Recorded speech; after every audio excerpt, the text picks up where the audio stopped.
yung journey na parang hindi na siya para work sa akin kasi na-e-enjoy ko gumawa ng mga post, na-e-enjoy ko mag-edit-edit ng video ko. Kung minsan hindi ko na nga pinapanood ang video ko kasi parang, ano ba ito, pinapanood ba 'to ng mga tao? Pero nasasanay na rin ako since ngayon proud pa ako ipakita sa mga anak ko, ayaw panoorin ng mga anak ko, pero ako gustong-gusto ko panoorin, bahala kayo diyan. Yung bang Hmm, I learn to ignore what other people will say about me, ang basta sarap kasi importante nun. sa akin nag-e-enjoy ako sa ginagawa ko.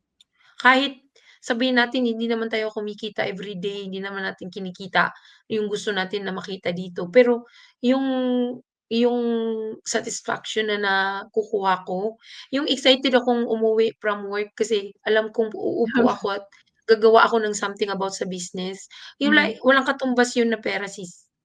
true. Mm. Pero Alam mo hindi mo yun mafi-feel 'pag hindi ka na diyan sa moment na yan. Kapag mm, yung ibang tao ang nakikinig sa'yo parang sasabihin, "Huh, talaga?" Pero 'pag nandun ka na sa moment na yun sasabihin mo na, "Ay totoo pala 'to." Na parang hindi hindi lang yung kita ang pinakaimportante, kung ano yun talaga yung nabibigay sa'yo ng saya.